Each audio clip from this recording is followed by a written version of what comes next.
मूर्तियों की सुरक्षा करने की जिम्मेदारी हमारे ऊपर है। लेकिन आज तक 2 वर्ष हो गए, मुझे जो है मेरा सीधा बंद कर दिया गया है। मैं 2 वर्षों से एक भूखा संत, ये मैं बैठा हुआ हूँ, मैंने 2 वर्षों से अन्न ग्रहण नहीं किया है। ये इसे संज्ञान में हमारे जो है पट्टी बसंतिया के पट्टी महंत जी को लेना चाहिए कि उनके सानिध्य में रहने वाला एक संत जो हमारे घर के मुखिया हैं, गार्जियन हैं, 2 वर्षों से मैं भोजन नहीं किया हूँ और हनुमान जी के चरण में बैठ करके साधना कर रहा हूँ। लेकिन वहीं जो हमारे विपक्षी हैं, मन्नू दास, मणिराम दास, जो हमारे ही आश्रम में महिलाओं के साथ रह रहे हैं, 4-4 महिलाएं रह रही हैं। आश्रम में लड्डू दास जो विवाहित हैं, जिन्हें हनुमानगढ़ी अखाड़ा से 4 जो है 20 वर्ष पहले निष्कासित कर दिया जा चुका है, वो सब अधिकार बना करके बैठे हुए हैं। सबको हनुमानगढ़ हमारे हनुमानगढ़ी बसंतिया पट्टी के पूज्य रामचरण दास जी महाराज जी द्वारा सीधा दिया जा रहा है, मेरा सीधा बंद है। मैं 2 वर्षों से भूखा बैठा हूँ। जीव जंतुओं का संचालन कैसे हो, हमारे पशुओं का देखभाल कैसे हो, हमारे विद्यार्थियों का देखभाल कैसे हो, ये बहुत बड़ी विडंबना है। जबकि मैं कोई फुटपाथ पर चलने वाला संत नहीं हूँ। मैं हनुमानगढ़ी में रह करके, हनुमान जी के सानिध्य में रह करके 120 विश्व कीर्तिमान बना करके पूरे भारतवर्ष में, पूरी दुनिया में सनातन धर्म का प्रसार करने के लिए काम कर रहा हूँ। मैं हनुमानगढ़ी जो है निर्वाणी अखाड़े से जो है प्रमाणित रूप से श्री महंत महामंडलेश्वर हूँ। मेरे साथ ऐसी घटनाएं हो रही हैं तो आप परिकल्पना कर सकते हैं कि जो यहाँ का एक नॉर्मल संत है, उनकी स्थिति क्या हो सकती है। मैं बहुत दुखी होकर के मैं ऐसी बातें कर रहा हूँ, जबकि कोई मैं जो है अकाल्पनिक बात नहीं कर रहा हूँ। ये पूज्य महाराज जी द्वारा, हमारे पूज्य गुरुदेव भगवान श्री संतोष दास जी महाराज द्वारा लिखी हुई नोटरी वसीयतनामा है, जिसमें उन्होंने आधिकारिक रूप से मुझे अपना उत्तराधिकारी नियुक्त करके आश्रम को संचालित करने, व्यवस्था संचालित करने के लिए नियुक्त किया था। अयोध्या शासन प्रशासन के द्वारा जितने एविडेंस होते हैं, चाहे वो निवास प्रमाण पत्र हो, चाहे आधार प्रमाण पत्र हो, चाहे वोटर आईडी हो, चाहे जो है अन्य कितने भी कागज हो, ये सारे कागज मेरे पास है, मैं भी आप लोग को सौंप रहा हूँ। और इसके बाद भी मेरे साथ इतना अन्याय हो रहा है, इस पूरे घटनाक्रम को लेकर के कि मेरे साथ बार बार हत्या की साजिश रची जा रही है। विपक्षियों के द्वारा आए दिन महिलाओं को सामने करके मुझे प्राण घातक हमला कर देने, बलात्कार में फंसा देने के लिए, जान से मारने की धमकियां दी जाती हैं। मेरे स्थान को महिलाओं के द्वारा कब्जा करा दिया जाता है। मणिराम दास और मन्नू दास, लड्डू दास को सीधा प्रदान किया जाता है, मेरी सीधा बंद कर दी जाती है। इस बाबत मैंने पूज्य पट्टी महंत श्री रामचरण दास जी महाराज जी को बहुत सारे एप्लीकेशन, आप देखेंगे सारे एप्लीकेशन उनके पास भेजे गए हैं, लेकिन वो मेरे सारे एप्लीकेशन को फेंक देते हैं, अस्वीकार कर देते हैं। ऐसी बड़ी विषमताएं हैं, अभी तक उन्होंने कार्रवाई नहीं की है। तो मैं चाहता हूं कि अब हमारे यहाँ पट्टी में महिलाओं का अधिकार होगा, हमारे स्थान पर महिलाएं भोग प्रसाद लगाएंगी कि इन संतों को न्याय मिलेगा। इन सारी सिचुएशन को लेकर के जब मैं बहुत विषम स्थिति में गया, पट्टी महंत जी ने कोई सुनवाई हमारी नहीं की। उसके बाद मुझे न्यायालय का शरण लेना पड़ा। न्यायालय ने मेरे पक्ष में स्टे पारित की और स्टे के बाद पूरे आश्रम पे कमीशन हुआ। कमीशन के बाद फिर मेरा यहाँ पे रहना सुनिश्चित हो पाया।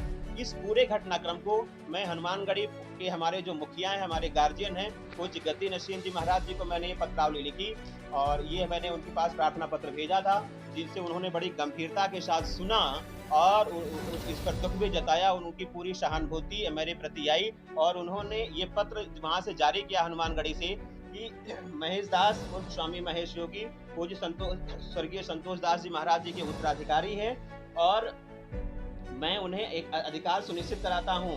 और उन्होंने ये भी लिखा कि जो है मन्नू दास एवं मणिराम दास जो बेलगरा के निवासी हैं, जिन्होंने पट्टी महंत से मिलकर, पट्टी महंत रामचरण दास जी महाराज जी से मिलकर के छल पूर्वक एक महज्जरनामा तैयार किया है और उसमें धोखे से मेरा सिग्नेचर करा लिया है। इस महज्जरनामा को मान्य न किया जाए और महेश दास को स्वर्गीय श्री संतोष दास जी महाराज जी के नीचे मैं उन्हें स्थान पर कायम करके वहां का सरबराहकार महंत नियुक्त करता हूं। ये महाराज जी के कहने के बाद भी इतनी दुर्व्यवस्थाएं आए दिन मेरे लिए, मेरी हत्या की साजिश रची जा रही है। आपको बताऊं कि ये हनुमानगढ़ी की नियमावली है। हनुमानगढ़ी नियमावली के अनुसार मैं इसमें बहुत सारी जो धाराएं लिखी गई हैं, मैं आपको ये भी पढ़ करके दिखा रहा हूँ। ये धारा 6 नंबर धारा में लिखा गया है कि हनुमानगढ़ी अखाड़ा बैठक में भर्ती रिवाज है कि कोई भी व्यक्ति जो वैष्णव विरक्त साधु है, वो अखाड़ा हनुमानगढ़ी के किसी भी नागा अतीत के नीचे शिक्षा दीक्षा रहना सुनिश्चित करता है, साधु है, उससे अंतर्गत रहता है। वो साधक चेला जैसा एक अखाड़े में बोला जाता है, साधक चेला होगा।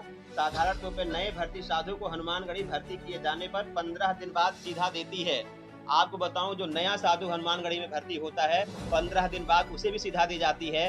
मैं 20 साल से हनुमानगढ़ी में हनुमान जी की सेवा में बैठा हूँ। मैं इस जो है अखाड़े का श्री महंत महामंडलेश्वर हूँ। मेरी सीधा बंद कर दी जाती है और दुर्भाग्यपूर्ण ये है, जो हमारे ही आश्रम में रह करके महिलाओं के साथ रह रहे हैं, जो पूरे अनैतिक कार्यक्रमों में लिप्त हैं, जो हमारे ही आश्रम की जो है 2 करोड़ रुपए के हमारे हक पद को लूट करके बैठे हुए हैं, उन्हें सीधा दिया जा रहा है। ये दुर्भाग्यपूर्ण है। और सबसे बड़ा दुर्भाग्यपूर्ण ये है कि महिलाएं हमारे आश्रम में निवास कर रही हैं। शादीशुदा व्यक्ति लड्डू दास, जिन्हें अखाड़ा से निष्कासित किया जा रहा है, उन्हें निष्कासित किया गया है। धारा नंबर 17 में बता रहा हूँ आपको, जिसमें लिखा गया है कि यह अखाड़ा हनुमानगढ़ी समस्त साधु निहंगम साधु हैं।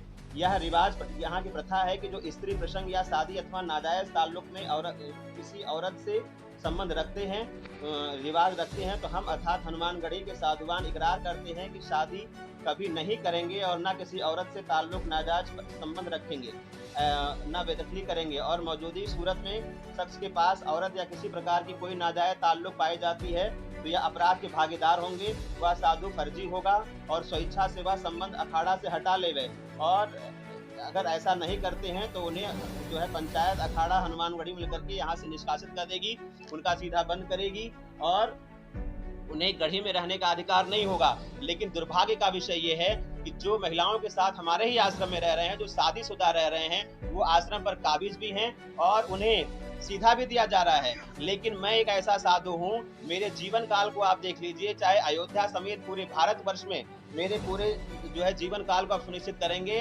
मैंने 120 विश्व कीर्तिमान भारत के नाम से स्थापित किया है।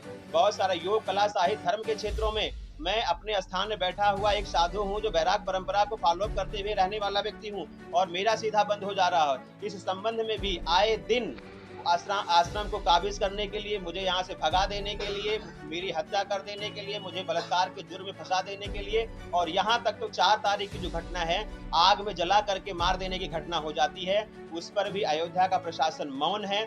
इसलिए आप समझ लीजिए कि ये अगर इस आश्रम में बैठ करके मेरी हत्या होती है तो ये मेरी हत्या नहीं होगी, ये हनुमानगढ़ी के स्वाभिमान की हत्या होगी, ये हमारी जो है बसंतिया पट्टी की पंचायती परंपरा की हत्या होगी। और आने वाले हनुमानगढ़ी के जो युवा साधु हैं, उन युवा साधुओं के स्वाभिमान की हत्या होगी। अगर हमें न्याय नहीं मिलता है तो ये कहीं न कहीं बड़ी विषमताएं होंगी। इसे पूज्य पट्टी महंत जी महाराज जी को संज्ञान में लेना चाहिए और प्रशासन को भी संज्ञान लेना चाहिए कि अगर हमारी हत्या सुनिश्चित होती है, अगर हम अपने घर में बैठ करके ही मारे जाते हैं, तो कहीं न कहीं शासन प्रशासन की नाकामी है, जो इससे पूरी तरह से